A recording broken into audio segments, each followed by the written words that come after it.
محترم ناظرین کرام، السلام علیکم ورحمۃ اللہ۔ اللہ تبارک و تعالیٰ کے فضل و احسان سے ہم سورہ بقرہ کی تلاوت کر رہے ہیں اور اس کا مطالعہ کر رہے ہیں، اور انشاءاللہ تعالیٰ آج ہم آیت نمبر 97 سے شروع کرتے ہیں انشاءاللہ تعالیٰ۔ اللہ تبارک و تعالیٰ ارشاد فرماتا ہے، اعوذ باللہ من الشیطان الرجیم، بسم اللہ الرحمن الرحیم۔ قل من كان عدوا لجبريل فإنه نزله على قلبك بإذن الله مصدقا لما بين يديه وهدى وبشرى للمؤمنين۔ اللہ تبارک و تعالیٰ کا یہ فرمان کا ہم ترجمہ اور اس کا معنی پڑھنے سے پہلے یہ واقعہ یعنی شان نزول پڑھتے ہیں۔ امام نصفی رحمۃ اللہ علیہ نقل کرتے ہیں کہ ایک بہت بڑا فادر تھا، یعنی یہ چرچ کے جو فادر ہوتے ہیں، احبار کہتے ہیں نا، احبار چرچ کے نہیں، یہود کے احبار، بڑے علماء، اکابر علماء میں سے یہود کے ایک عالم تھا، اس کا نام تھا ابن سوریہ، ابن سوریہ، سوریہ کا بیٹا یعنی ابن سوریہ۔ تو ابن سوریہ یہ بڑا عالم تھا، اور یہ حضور اکرم صلی اللہ علیہ وآلہ وسلم سے بات چیت کرنے کے لیے آیا، یعنی مناظرہ کرنے، بات چیت کرنے کے لیے آیا، اور اس نے یہ بات رکھی حضور صلی اللہ علیہ وآلہ وسلم کے سامنے۔ من جملہ جو ساری گفتگو ہوئی ہے، ان تمام گفتگو میں سے اس کا یہ بات بھی تھی کہ آپ پر وحی کون لے کر آتا؟ ٹھیک ہے، ہم آپ کو اللہ کے نبی ماننا چاہتے ہیں، لیکن یہ بات بتائیے کہ آپ کے پاس یہ جو اللہ کا کلام آ رہا ہے، آپ کہہ رہے ہیں قرآن آ رہا ہے کہہ رہے ہیں، یہ کون لے کر آتا ہے؟ تو حضور صلی اللہ علیہ وآلہ وسلم بتائے کہ یہ جبرائیل علیہ السلام لے کر آتے۔ تو وہ کہتا ہے، ہاں، حاج النبی صلی اللہ علیہ وآلہ وسلم وسألہ عمن يهبط عليه بالوحی فقال جبریل فقال ذاك عدونا ولو كان غيره لآمنا بك۔ ابن سوریہ کہتا ہے کہ وہ جبرائیل تو ہمارا دشمن ہے۔ آپ کہہ رہے ہیں کہ آپ کے پاس قرآن جبرائیل لے کر آتے ہیں، تو جبرائیل تو ہمارے دشمن ہے، اگر کوئی اور آپ کے پاس اللہ کا کلام لے کر آتا تو ہم آپ کو ضرور مان لیتے، جبرائیل کو ہم نہیں مانتے، جبرائیل جو ہے وہ ہمارے دشمن ہیں۔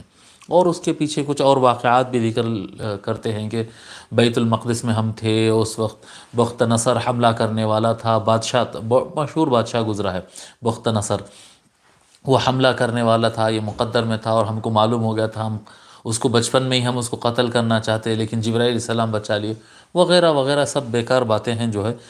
حضرت بحر العلوم رحمۃ اللہ علیہ فرماتے ہیں یہ سب محمل اعتراضات ہیں، یعنی بے معنی اعتراض ہے، جس کو نہیں ماننا ہے وہ کوئی نہ کوئی بہانے بناتا ہے، اس طرح کی بات ہے۔ یعنی جو اللہ کا کلام پہنچا رہا ہے فرشتہ، اس کا کیا قصور ہے؟ تقدیر لکھنے والا اللہ تبارک و تعالی ہے، اور جو کچھ بھیج رہا ہے وہ اللہ تعالیٰ بھیج رہا ہے۔ مانو تھوڑی دیر کے لیے وہ جبرائیل علیہ السلام کی کیا کہتے ہیں، جبرائیل علیہ السلام کو غلط بھی سمجھتا ہو، لیکن جو کلام اللہ تبارک و تعالیٰ بھیج رہا ہے اور اپنے نبی پر اپنے نبی کے پاس پہنچا رہا ہے، اس میں تو کوئی شک نہیں ہے۔ تو بہرحال یہ غیر ضروری باتیں ہوتی ہیں لوگ کے، جب کسی کو نہیں ماننا ہوتا ہے تو بہانے بازیاں ہوتی ہیں۔ آئیے آیت کریمہ پڑھتے ہیں۔ جب ابن سوریہ یہ بات بولا، ابن سوریہ حضور صلی اللہ علیہ وآلہ وسلم سے حجت کرتے ہوئے یہ بات کہا کہ کیونکہ جبرائیل آپ کے پاس کلماتی اللہ کا کلام لے کر آ رہے ہیں، اس لیے ہم آپ کو نبی نہیں مانیں گے، کیونکہ ہم جبرائیل کو اپنا دشمن مانتے ہیں، جبرائیل ہمارے دشمن ہیں۔ جب اس نے اس طرح سے کہا تو اللہ تبارک و تعالیٰ یہ آیت نازل فرمایا، آیت نمبر سورہ بقرہ کی آیت نمبر 97۔ قل من کان عدوا لجبریل، اے نبی کہہ دیجئے، قل کہہ دیجئے، من جو، کان عدوا لجبریل جو جبرائیل کا دشمن تھا یا ہے، جی، قل من کان عدوا، عدو تو دشمن کو کہتے ہیں نا، لی لام کے لیے، جبریل جبرائیل، جبرائیل بھی کہتے ہیں اور جبریل بھی کہتے ہیں، دونوں طرح سے پڑھ سکتے ہیں۔ اصل میں سریانی لفظ کا اس کو معنی بتاتے ہیں، سریانی لفظ تھا یہ، جبرائیل کا معنی عبداللہ ہوتا ہے، اس طرح سے اللہ کا بندہ، اس طرح سے معنی نکلتا ہے۔ فرشتے بھی اللہ کے بندے ہوتے نا، ان کل من فی السماوات والارض الا آتی الرحمن عبدا۔ اللہ تبارک و تعالیٰ فرماتا ہے زمین و آسمان میں جو کوئی ہے، پوری کائنات میں جو کوئی ہے، وہ اللہ، اس کا رشتہ اللہ تعالیٰ کے ساتھ ایسا ہی ہے، اللہ تعالیٰ کے ساتھ بندگی کا ہی رشتہ ہے اس کا، بس یعنی جو اللہ کے اللہ جو بھی کائنات پیدا کیا ہے وہ اللہ تعالیٰ کے بندے ہی ہوتے. تو جبرائیل علیہ السلام اللہ کے فرشتے ہیں، وہ بھی اللہ کے بندے ہیں. تو جبرائیل اس طرح سے بعض علماء نے بتایا کہ سریانی لفظ یہ لفظ ہے. یہ قُلْ مَنْ كَانَ عَدُوًّا لِجِبْرِيلَ، جبریل کہیں یا جبرائیل کہیں، کہہ دیجئے جو کوئی دشمن ہو یا دشمن ہے، دشمن تھا جبرائیل علیہ السلام کا، فَإِنَّهُ نَزَّلَهُ، پس بے شک، نزلہ پس ان بے شک وہ، فَإِنَّهُ پس بے شک وہ، نزلہ یعنی وہ جبرائیل علیہ السلام نے نازل کیا اس کو، نازل کیا اس کو، کس کو نازل کیا صاحب؟ قرآن کو، قرآن کو نازل کیا. اور قرآن کو اللہ تبارک و تعالی جو ہے یہاں پر ذکر نہیں کیا، آیت میں ذکر کیے بغیر، یعنی کسی کو پہلے سے ذکر کیے بغیر اس کو کہنا صحیح نہیں ہوتا. یعنی ایک لینگویج کے اعتبار سے عام طور پر جب کہیں گے کہ بھئی اس کے پاس جا کے آئے کیا، ارے کس کے پاس جا کے آئے، تو پہلے ایک مرتبہ نام لینا پڑے گا. محمود کے پاس کھانا کھائے، ارے اس کے پاس جا کے آئے کیا. اب اس کے جب کہہ رہے ہیں تو یہ معنی سمجھ میں آ رہا. تو ضمیر جو ہے عام طور پر ضمیر اس وقت لائی جاتی ہے جب ایک مرتبہ کم از کم پہلے اس کا نام لے لیا گیا ہو. اب یہاں پر نزلہ یعنی اس کو نازل کیا، کس کو؟ قرآن کو نازل کرنے کی بات کر رہے ہیں، لیکن پہلے تو قرآن کا ذکر آیا ہی نہیں. تو اضمار ما قبل الذکر، یہ کیسا ضمیر کس طرح سے لائے، یہ اشارہ پہلے ذکر کیے بغیر اس کو کیسا کہے، یہ قرآن کی شان ہے. فَإِنَّهُ نَزَّلَهُ عَلَىٰ قَلْبِكَ، آگے اللہ تبارک و تعالیٰ قرآن کی صفت بتایا کہ بے شک جبرائیل نے اسے نازل کیا ہے، اس کو لے آیا ہے آپ کے دل پر. حضور اکرم صلی اللہ علیہ وآلہ وسلم کے قلب اطہر پر جو شے نازل کی گئی وہ قرآن ہی ہے.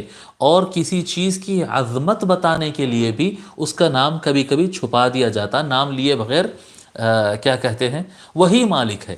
اب آپ کہیں جب کوئی انسان کہے گا، چلتے پھرتے کوئی آدمی کہے گا کہ وہی مالک ہے، تو آپ کا کیا خیال جائے گا؟ تو کہیں گے یہ تو اللہ کے بارے میں گفتگو ہو رہی. اللہ تعالیٰ کی عظمت ایسی ہے، جب شان بتانا ہے تو یہ کیا کہتے ہیں، ضمیر رجوع کر دی جاتی ہے ایک ایسی ذات کی طرف، ذہن آٹومیٹک اس کی طرف چلا جاتا ہے. تو یہ اللہ تبارک و تعالیٰ کی عظمت ہے. اسی طرح سے قرآن کی عظمت یہ ہے کہ ہر ذہن میں وہ بات پہلے سے موجود ہے. جب کہیں گے کہ جبرائیل علیہ السلام نے قلب مصطفیٰ پر نازل کیا، اللہ تعالیٰ کے حکم سے جبرائیل علیہ السلام نے رسول اللہ کے دل پر نازل کیا، تو وہ کیا شے ہوتی ہے؟ وہ قرآن ہوتی ہے. تو عظمت بتانے کے لیے، قرآن کی عظمت بتانے کے لیے اس کا نام نہیں لیا گیا، بلکہ صرف اس کی صفت بیان کی گئی. صفت کیا ہے؟ فَإِنَّهُ نَزَّلَهُ عَلَىٰ قَلْبِكَ، پس بے شک وہ جبرائیل نے نازل کیا ہے اس کو، یعنی اس قرآن کو، عَلَىٰ قَلْبِكَ آپ کے دل پر، عَلَىٰ پر، قلب تو دل کو کہتے ہیں، کا آپ کا، عَلَىٰ قَلْبِكَ آپ کے دل پر، بِإِذْنِ اللَّهِ اللہ کی اجازت سے، اللہ کے حکم سے، بِإِذْنِ اللَّهِ اللہ تعالیٰ کے حکم سے. کیسی کتاب ہے وہ قرآن؟ مصدقا لما بین یدیہ، تصدیق کرنے والی ہے اس سے پہلے آنے والی کتابوں کا. قرآن کریم سے پہلے جتنے کتابیں ہیں، ایسی کتاب جبرائیل علیہ السلام قلب مصطفیٰ پر ایک ایسی کتاب پہنچائے ہیں جو اپنے سے پہلے آنے والی کتابیں، تورات ہو، زبور ہو، انجیل ہو، صحائف ابراہیمیہ ہو وغیرہ، یہ ساری کتب کی وہ تصدیق کرنے والی کتاب ہے. وَهُدًى وَبُشْرَىٰ لِلْمُؤْمِنِينَ، اور یہ کتاب جو نازل کی گئی بذریعہ جبرائیل علیہ السلام کے قلب مصطفیٰ پر، وہ ہدایت دینے والی کتاب ہے. وَبُشْرَىٰ لِلْمُؤْمِنِينَ، اور یہ مسلمانوں کے لیے خوشخبری کا باعث ہے. اور یہ قرآن کیا ہے؟ مسلمانوں کے لیے، ایمان والوں کے لیے. مسلمان والوں کے لیے کیا؟ ایمان، للمؤمنین، ایمان والوں کے لیے جو اپنے من میں بلیو رکھتے ہیں، ایمان رکھتے ہیں، ان کے لیے یہ بشرا کا باعث ہے. بشرا کہتے ہیں، بشر سے لفظ نکلا ہے، جلد سے، یعنی جب انسان کے چہرے پر مسکراہٹ، ایسی خبر جو انسان کے چہرے کو کھلا دے، کھل جائے، وہ خبر سننے والا کھل جائے، خوش و خرم ہو جائے، اس کو کہتے ہیں بشارت. تو وہ بشریٰ للمؤمنین، یہ قرآن ہدایت ہے اور بشارت ہے، خوشخبری ہے ایمان والوں کے لیے. ٹھیک ہے. اللہ بعض بزرگوں نے کہا ہے کہ، بعض مفسرین نے کہا، امام نصفی رحمۃ اللہ علیہ لکھتے ہیں، جواب شرط من کان عدوا لجبریل، جو کوئی جبرائیل علیہ السلام کا دشمن ہے تو کیا؟ کہہ دو کہ جو کوئی جبرائیل علیہ السلام کا دشمن ہے، فرماتے اس کا جواب معنوی ہے، فَلْيَمُتْ غَيْظًا، وہ جل کر مر جائے، وہ غیظ اور تکلیف سے مر جائے۔ پس جبرائیل وہ ہے جو آپ کے قلب مبارک پر کتاب کو نازل کیے۔ یعنی کوئی اگر حضرت جبرائیل علیہ السلام کے مقام اور منزلت سے حسد کرتا ہو، حضرت جبرائیل علیہ السلام کو اپنا دشمن سمجھتا ہو، تو وہ اپنا سر پٹک لے اور وہ اس حسد و بغض میں مر جائے، فرق نہیں پڑتا، کیونکہ جبرائیل علیہ السلام کو تو اللہ تبارک و تعالیٰ نے وہ مقام عطا فرما دیا کہ وہ کلام الہی کو قلب مصطفیٰ تک پہنچانے کی خدمت اور ذمہ داری اور ڈیوٹی اور وہ منصب انہی کو دی گئی ہے، انہی کو دی گئی ہے۔ ٹھیک ہے، اب اس کے اندر ایک بات اور بھی آتا ہے، ایک بات اس میں آتی ہے کہ فَإِنَّهُ نَزَّلَهُ عَلَىٰ قَلْبِكَ، کہ قرآن کریم اے محبوب آپ کے دل پر نازل کیا گیا۔ دل کا ذکر کیوں کیے؟ دل کا ذکر کیوں کیے؟ کیونکہ وہ یاد رکھنے کی جگہ ہے۔ ہاں، یاد رکھنے کا مقام، جو اسٹوریج ہوتا ہے یاد رکھنے کا، وہ دل ہے۔ ہاں ٹھیک ہے، وہ بھی ہے، دماغ بھی ہے، دماغ میں بھی یاد رکھا جاتا ہے، لیکن یہاں پر دل کو ذکر کیا گیا۔ یہ بات بتانا مقصود ہے کہ اللہ تبارک و تعالی نے قرآن کو قلب پر نازل کیا ہے۔ آپ کو اور میرے کو بھی چاہیے کہ ہم قرآن کو اپنے دل سے جوڑ کر رکھیں۔ قرآن بے شک زبان کی بھی کتاب ہے، قرآن بے شک دماغ کی بھی کتاب ہے، لیکن سب سے بڑھ کر قرآن دل کی کتاب ہے۔ یہ کتاب سے محبت کرنا، یہ کتاب پر یقین رکھنا، یہ کتاب کو اپنے دل سے قریب رکھنا۔ جو چیز انسان جس چیز سے زیادہ محبت کرتا ہے اس کو زیادہ یاد کرتا ہے، تو قرآن کریم کو زیادہ پڑھنا، قرآن کریم کو زیادہ دیکھنا، قرآن کریم کو زیادہ سمجھنے کی کوشش کرنا، قرآن کریم کی ایک ایک نوک و پلک کو سمجھنے کی کوشش کرنا۔ جی آپ دیکھیں کہ ایک ماں اپنے بچے سے محبت کرتی ہے، تو وہ بچہ اگر اٹھ کے جا رہا تو ماں بول دیتی ہے، ارے ان تو یہ کرنے جا رہا ہے اس وقت۔ جی بچہ اگر رو رہا ہے تو کس وجہ سے رو رہا ہے ماں کو سمجھ میں آ جاتا۔ جی بچے کا اٹھنا پلٹنا، ہاتھ رکھنا، اس کی ایک ایک چیز، اس کی ایک ایک ادا، اس کے ایک ایک کام، کیوں یہ باریکی کیوں سمجھ میں آ رہی؟ کہ جتنی زیادہ محبت ہوگی اتنی زیادہ باریکی سمجھ میں آنا شروع ہوتی ہے۔ اب اگر کوئی بندہ قرآن کریم کو سرے سے تلاوت ہی نہ کرے اور قرآن کریم سمجھنے کی کبھی کوشش ہی نہ کرے اور کیا کہتے ہیں اس سے کوئی تعلق ہی نہ ہو، بس قرآن کریم کیا ہے ہاتھ میں، بس ایک کتاب ہے، بس ایک کتاب پکڑ لی ہاتھ میں اور بولے ہاں قرآن ہے، اور اس کو جزدان میں چڑھا کر رکھ دے اور کہنے نہیں ہم قرآن پر ایمان بھی لاتے ہیں، ہم قرآن سے محبت کرتے ہیں، نہیں اس لیے نہیں آیا ہے قرآن کریم کہ آپ کے جھوٹے محبتوں کے دعوے ہو۔